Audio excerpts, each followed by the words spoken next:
Washington. President Donald Trump's Justice Department is using the shooting at Saturday's White House Correspondents Dinner to pressure preservationists into dropping their lawsuit over his planned $400 million ballroom on the site of the former East Wing. Acting Attorney General Todd Blanche sent a letter demanding that the National Trust for Historic Preservation dismiss its case by Monday morning. The incident, which occurred at the Washington Hilton where 2,300 guests attended, raises questions about security measures and safety protocols. The suspect, identified as Allen, faces charges including using a firearm during a crime of violence and assault on a federal officer.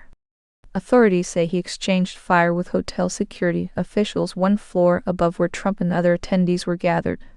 The preservation group sued in December after the White House demolished the East Wing to make way for a ballroom that would accommodate 999 people, funded by private donations despite public money being used for construction upgrades.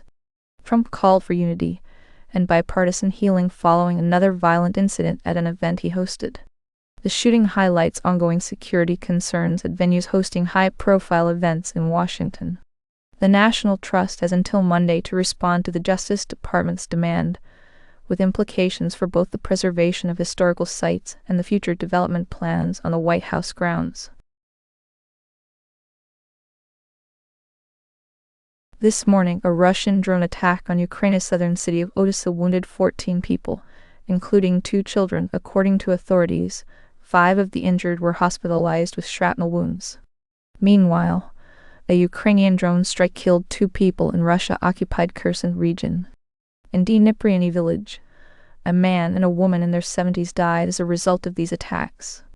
In Odesa, Russian drones targeted residential neighborhoods and civilian infrastructure, according to Serhiy Lysak, the head of the city's administration. This attack is part of ongoing military operations that have been a hallmark of Moscow's full-scale invasion since February 24, 2022. Ukrainian President Volodymyr Zelensky reported that Russia has fired approximately 1,900 attack drones over the past week. Despite intercepting more than 90% of these attacks, Ukraine needs American-made Patriot air defense missiles to enhance its defenses against ballistic missiles. The ongoing conflict continues to impact civilian lives and infrastructure both countries. Fast-moving storms with hail, strong winds, and heavy rain pummeled parts of the Midwest on Monday. In Kansas City, Missouri, authorities reported 11 water rescues from vehicles as streets flooded, stranding commuters who needed to be rescued starting at shortly before 6 a.m. An EF1 tornado with peak winds of 105 miles per hour, 169 kilometers per hour, was confirmed in the Springtown area. The National Weather Service warned that more storms are on the way and remain a threat for the St. Louis region, which is under moderate risk for multiple long-track tornadoes and large hail. In Kansas City, Battalion Chief Riley Nolan said most of the water rescues were in typical high-water areas following heavy rains. No boats were required and no injuries were reported. The storms followed rounds of violent weather over the weekend, including a deadly tornado-producing thunderstorm in northern Texas that left at least 2 people dead. Access has been difficult due to blocked roadways and downed utilities, but crews have continued pushing forward to reach those in need. Authorities urge residents to stay informed about severe weather updates and follow safety guidelines as more storms are expected today. King Charles III arrives in Washington on Monday, marking the first state visit by a British monarch since 2011. The trip comes at a time when transatlantic ties are under strain due to political differences. A shooting incident at a White House dinner attended by President Donald Trump sparked a last-minute security review of King Charles's 4-day state visit. Intended to celebrate the United States' 250th anniversary and the U.S.-UK special relationship, the palace stated that the king is greatly relieved to hear that President Trump, First Lady Melania Trump, all guests were unharmed. After a thorough review, Buckingham Palace confirmed that the trip will proceed as planned. Despite the security concerns, tensions between the U.S. government and Prime Minister Keir Starmer over issues including Iran have already raised political stakes for this visit. In recent weeks, President Trump has criticized Starmer harshly, calling him not Winston Churchill, and dismissing his leadership during military conflicts. Controversy extends to territorial disputes. A leaked Pentagon email suggested the U.S. could reassess support for Britain's sovereignty over the Falkland Islands in the South Atlantic, known as Islas Malvinas by Argentina. The British government maintains that this political chill will not affect King Charles III's visit. Meanwhile, President Trump insists that Charles has nothing to do with that. The strained relations and security concerns remain key issues during his stay. Virginia Supreme Court justices on Monday questioned whether the state's Democratic-led legislature complied with constitutional requirements when it sent a congressional redistricting plan to voters.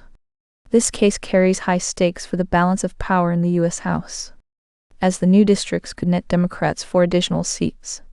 But a Republican legal challenge contends that the General Assembly violated procedural rules by placing the constitutional amendment before voters to authorize mid-decade redistricting. If the court agrees that lawmakers broke the rules, it could invalidate the amendment and render last week's statewide vote meaningless. The Virginia court proceedings mark the latest twist in a national redistricting battle between Republicans and Democrats seeking an advantage in November's midterm elections, which will determine whether Republicans maintain their narrow majority in the U.S. House. President Donald Trump kicked off this tit-for-tat round of gerrymandering last summer when he urged Texas Republicans to redraw districts to their favor. The Virginia Supreme Court did not issue any immediate ruling during Monday's arguments and focused on whether the new congressional districts should be invalidated due to the process used by lawmakers. Crude oil is flowing through a pipeline for the first time in over a decade after the Trump administration defied state officials to restart drilling off Santa Barbara. Pipeline owned by Sable Offshore Corp snakes 4 miles, 6 kilometers through Gaviota State Park, and has been idle since it caused one of California's worst oil spills in 2015. State officials are asking the judge at a hearing Monday to order the company to stop using the pipeline and remove it, calling its use trespassing. Energy Secretary Chris Wright used a Cold War-era provision on March 13 to direct Sable to restart production. He cited national security concerns, arguing that shoring up domestic oil supplies is needed amid Iran's squeeze on vital shipping channels through which 1/5 of the world's oil travels.